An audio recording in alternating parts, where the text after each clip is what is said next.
მოდი უყურადღებოდ ნუ გავატარებთ ყველაზე მნიშვნელოვანი პრემიერ-მინისტრის ამ ძალიან სკანდალურ განცხადებას ჩემი აზრით, თუმცა მან ფაქტობრივად თავის პოლიტიკურ ოპონენტებს ბრალად დაძდო, რომ ისინი მის მიერვე არიან მოსყიდულები. თან ეს ეხება თემას, რომელსაც ჩვენ ხშირად ვლაპარაკობდით. ჩვენ ვიზახდით, რომ ქოცები და ნაცები ერთად არიან შეკრულები. სხვანაირად აბა როგორ შეიძლება ისინი ამას აკეთებდნენ, რასაც აკეთებდნენ. ვიზახდით იმას, რომ ნაცებს ქოცები მართავენ, გადაიბარეს მათი პარტია და ასე შემდეგ. და დღეს კობახიძე აკეთებს ასეთ განცხადებას. არიან კონკრეტული ადამიანები, კობახიძე ამბობს, რომლებიც ვიღაცებს გონიათ ნაცები. და სინამდვილეში ისინი ფინანსდებიან კონკრეტული პერსონებისგან, რომლებიც კორუფციაში იყვნენ ეჭვიდანილები და რომლებთაც მოუწიათ გუნდის დატოვება. გუნდის როცა ამბობენ ქოცები გუნდის ქართული ოცნება. კი ბატონო. ასეთი არის მაგალითად ლევან ხაბეიშვილი, რომელიც ყოველთვიურად იღებდა ხელფასს. ანუ იმ ხალხისგან, რომელსაც ახლა ქოცების დატოვება მოუწიათ. ჩემი არც თუ ისე არასამდო ინფორმაციით, ანუ კარგად ვიცი ყველაფერიო, ყოველთვიურ ხელფასზე იჯდა. მას ჰქონდა კონკრეტული მეტსახელიც. ეს კი მაინტერესებს ისე რა იყო. სახელფასო გრაფაში და იგივე წყაროდან ფინანსდებოდა ასევე ნოდარ მელაძე, რომელიც სწორედ ამ კონკრეტულ კორუფციაში ეჭვმიტანილი ჯგუფიდან იღებს დირექტივებს. კონკრეტული ინფორმაციის გავრცელებასთან დაკავშირებით. ანუ რაც პირობითად ტელეპილოზე შუქდებოდა ნოდარ მელაძის მიერ, რომ შინაარსობრივად ასევე ქოცების მიერ ფინანსდებოდაო, რომელიც ჩვენ ახლახან გაუშვით სამსახურიდან. რადგან კლიშკა და რაღაცები ქონდათ, ეს არის სუსია საუბარი. რომ სუსი უხდიდაო ხაბეიშვილს და მელაძეს ფულს. ლილუაშვილი გვინდა ხო წავიდა, ანუ ხუმეტას სულ შეეხო. რიჟვადესთან პრეტენზია არ აქვს. ანუ აჭარის ხალხი არის ეს, ვინც შეიძლება ხაბეიშვილს ფულს უხდიდა და უცნაურად აჭარის ხალხი ძალიან დაბალი დონეა, კარგი. წავიდა ღარიბაშვილი, მაგრამ ღარიბაშვილი თვითონ ხო არ იზამდა ამას. ანუ რაღაც ინსტიტუცია ეხა ღარიბაშვილი თვითონ ხო არ მისცემდა ხაბეს ფულს. ყველანი სუსის გავით ხომ ხდებოდა ეს. კიდევ ვინ წავიდა იქითგან? ჯადაც მინისტრი აფშოში არის, თავის მინისტრი მითქოს აფშოში არის. ანუ საბოლოოდ საქმე ლილუაშვილს დააბრალა ხე კობახიძემ, რომ ლილუაშვილი უხდიდა ფულს ხაბეიშვილს და მელაძეს. დაუშვათ ეს ასე იყოს. ანუ შეიძლება ამას ლილუაშვილი აკეთებდა ბიზნეს გარეშე. ბიზნესის არ იცოდი. ზოგადად ეს ძალიან გავრცელებული პრაქტიკაა და ქოცებმა არ მოიგონეს ეს, რომ შენ თუ გინდა შენიანს დაარტყა, ხელისუფლებაში რო ხარ და შენიანს დაარტყა, ანუ შენიანს რა, შენი გუნდის წევს, მაგრამ შენ არ გევასებო, მაგრამ რაღაც ინტერესთან კონფლიქტი გაქვს. შენ რო ეს პირდაპირ მიიტანო შენივე რაღაც რესურსებთან, ბიზნესთან ან თქვა იმედზე, ყველა მიხვდება რომ შენ ურტყავ. მაგრამ შენ თუ არ გინდა რომ მიხვდე რომ ვინ არის წყარო ამ ყველაფერს, ჩაუშვებ ამ ინფორმაციას ოპოზიციურ მედიაში და ოპოზიციურ მედია ურტყავს. იმას პრობლემა მაინც ექმნება და შენ არ ფშოში არ ხარ. ეს ალბათ ყველაზე მნიშვნელოვანი ნიუსია დღეს შინაარსობრივად, რომ დღევანდელი პრემიერი პირველი პირი ქვეყანაში იძახის რომ გუშინო, ჩვენს გუნდშიო არსებობდა ხალხიო, რომელიც უხდიდაო თავარ ოპოზიციონერი პარტიის თავმჯდომარესო, რომელიც თქვენ როგორ არჩია, ჩვენც კი ვიცით. რო იძახდით, მაშინ ქოცებმა აარჩევინეს თავმჯდომარე ნაცებსო. აქედან მოყოლებული, აქეთ მეორე მხრიდან თავარ ოპოზიციურ მედია საშუალებაზე, რომ სადაც ჩვენ ასევე დაბლოგილები ვართ, ესე რომ შევხედოთ ამ ისტორიას. ფინანსდებოდაო ჩვენგანო, მეტსახელებიც კი გვაქვს აგრეთვეულიო ყველაფერიო და მართლა ნუგუნიათ ოპოზიციონერები. აი ეს ვიცით პრემიერ-მინისტრად თქვა. რა არის ამ დროს სწორი ქცევა? ეს როგორ შეიძლება არ იყოს სკანდალი? ანუ მეტი ვინ უნდა თქვას? პრემიერ-მინისტრად თქვა. მეტი ვისზე უნდა თქვას?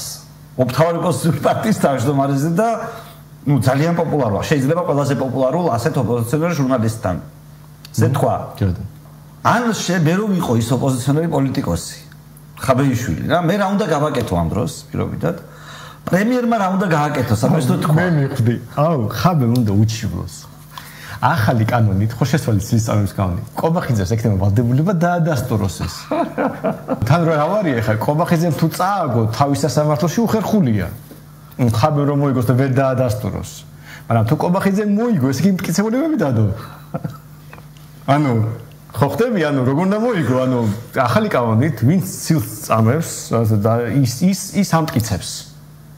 ესე იგი, ხაბე ამ ხელთხოვში მსხვერპლია, იმიტომ რა ვიცი, ქოცები გამოვიდეთ, თქვენს რავი, შენზეც რო თქვა, ჩემზეც რო თქვა, მე რა შვაში ვარ. თქვენს რო ვიყიდეთ ხაბეო. შეიძლება ხაბე ყველაზე პატიოსანი პოლიტიკოსი ჩვენგვანაში. და ვერ მოისყიდეს მილიონი, 10 მილიონი, 100 მილიონი შესაძლოა და უარი თქვა და თქვა, რა ვქნათ, მოდი ავიღოთ და ვთქვათ, რომ მოვისყიდეთ. მიდის სასამართლოში, ამბობს, რომ ტყუილი არის. მტკიცებულის თურთი კობახიძეზეა. თუ კობახიძე ხა ბანკის ამონაწილეს ამოიღებს და აგერ კაცო, აგერ ლილუაშვილი, აგერ ფული წავიდა აქ, მოვიდა შენთან. ან ჩანაწერი, ან რაღაცა ბაზარი არის. და თუ ამას არ თქვა კობახიძე წააგებს ამ საქმეს. მათივე კანონით.